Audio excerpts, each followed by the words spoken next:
Haleluya, salam kemenangan iman, salam jumpa kembali dengan saya dalam program menyapa kita dengan renungan firman Tuhan dan juga menanggapi video-video yang selalu salah tafsir tentang ajaran Kristen. Sebelum saya melanjutkan, jangan lupa tekan tombol subscribe, memberikan komentar-komentar yang baik. Baik sobat-sobat yang saya kasihi di dalam Yesus, kita saksikan dulu sebuah rekaman video untuk kita renungkan bersama. Mengapa saya memilih agama Islam yang notabene agama Islam itu agama yang saya paling benci? Teman-teman orang Poso, Sulawesi Tengah pasti tahu saya. Ya, ketika kerusuhan Poso, saya orang yang bela agama Kristen. Teman-teman orang Kristen di kampung saya itu di Banting Ginju itu pasti tahu saya.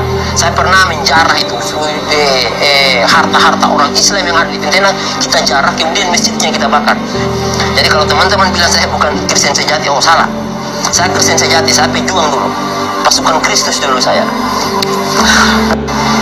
Apa ayat yang saya dapat dalam Alkitab kemudian yang menggiring saya atau mengajak saya untuk masuk Islam? Itu yang pertama. Poin yang pertama di Yohanes 14 ayat 15 sampai 21. Jika engkau mengasihi aku, kamu akan menuruti segala perintahku. Aku akan minta kepada Bapa, dan ia akan memberikan kepadamu seorang penolong yang lain. Penolong yang lain. Orang lo ini. Siapakah orang tersebut? Tulis nih. Demikianlah sebuah video yang saya ambil dari video pendek YouTube, saudara. Kita sudah dengarkan bagaimana tadi seorang mu'alaf, ya, dia seorang mu'alaf yang berkata bahwa dulunya dia itu Kristen sejati, dia pasukan Kristus. Tentu saja apa yang dia katakan tidak sesuai dengan firman Kristus, tidak sesuai dengan ajaran Kristus. Karena Yesus tidak pernah perintahkan untuk bakar masjid.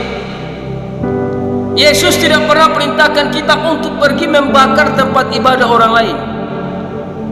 Yesus tidak pernah perintahkan kita untuk menjarah harta milik agama orang lain.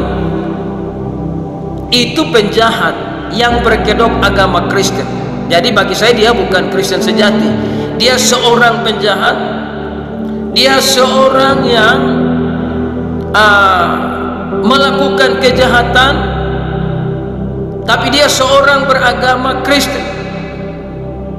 Nah, tapi bagi saya dia bukan Kristen sejati. Kristen sejati itu tidak melakukan tindakan-tindakan yang seperti dia omong tadi. Ya, saudara yang terkasih, karena yang membakar tempat-tempat ibadah itu cuma setan. Yang suka merampok milik orang lain itu cuma setan.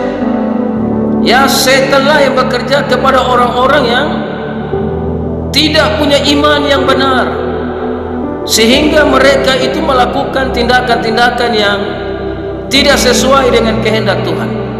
Jadi bagi saya dia bukan seorang Kristen sejati. Dia seorang preman yang beragama Kristen.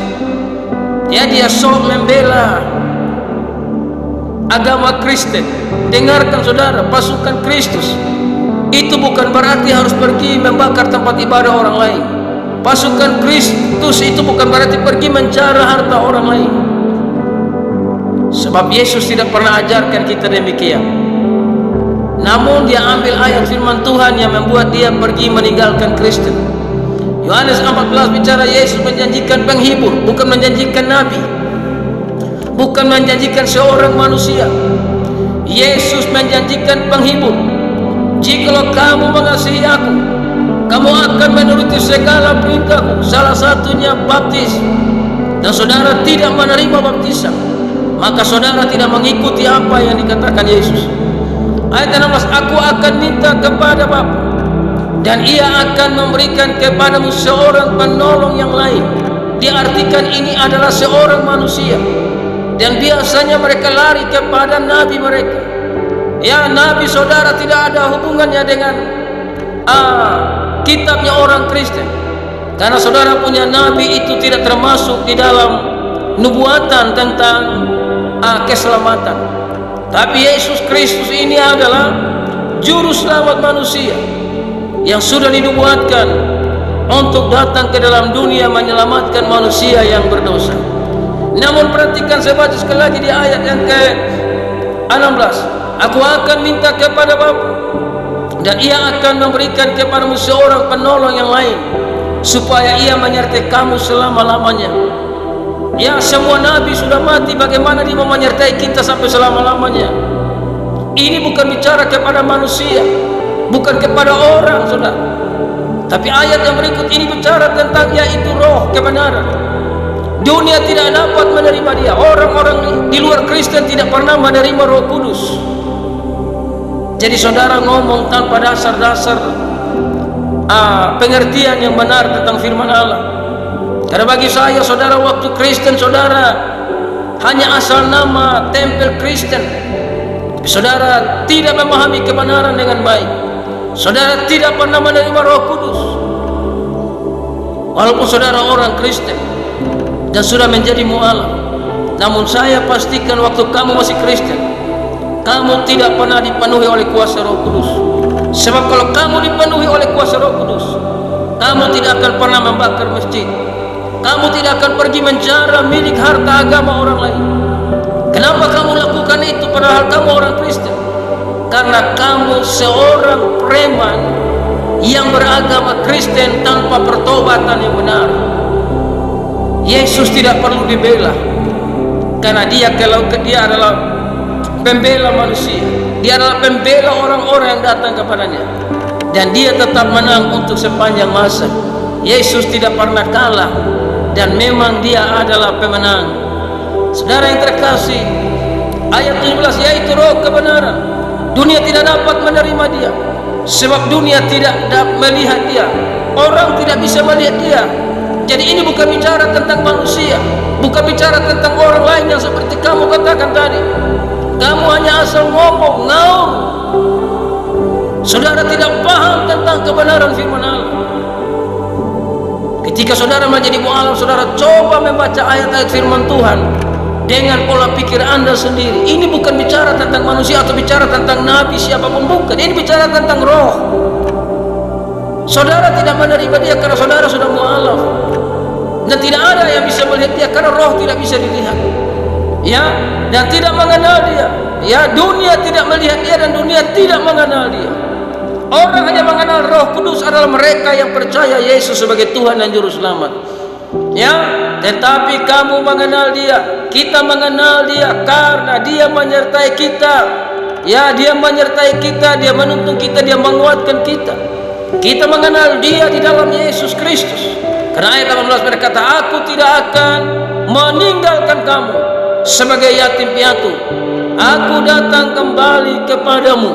Yesus yang tadinya adalah manusia berakhir di atas bukit Golgota, dan ketika dia mati dia naik ke sorga, maka rohnya turun. Roh Kudus ini adalah roh Yesus yang turun menyertai kita sampai selama-lamanya. Karena Bapa adalah roh, Yesus adalah firman, firman bersama-sama dengan Bapa, dan Bapa adalah roh. Yesus adalah firman kembali, maka rohnya turun menyertai kita. Jadi bukan manusia, bos, seperti yang bos katakan tadi. Ya, teruslah belajar agamamu yang baru dengan baik. Belajarlah Al-Quran dan kau menjadi seorang muslim yang baik. Jangan sudah pindah agama orang lain, sudah pindah ke agama yang baru, tapi saudara masih coba-coba membaca Alkitab dan berusaha menyerang kekristenan dengan pola pikir sendiri, dan itulah menunjukkan kebodohan Anda sendiri. Dan saudara tidak akan pernah mengerti tentang rahasia kerajaan Allah, karena rahasia kerajaan Allah hanya ada pada Yesus, dan siapa yang percaya kepada Yesus, roh kebenaran itu datang menyertai dia sampai selama-lamanya. Tuhan Yesus memberkati. Haleluya.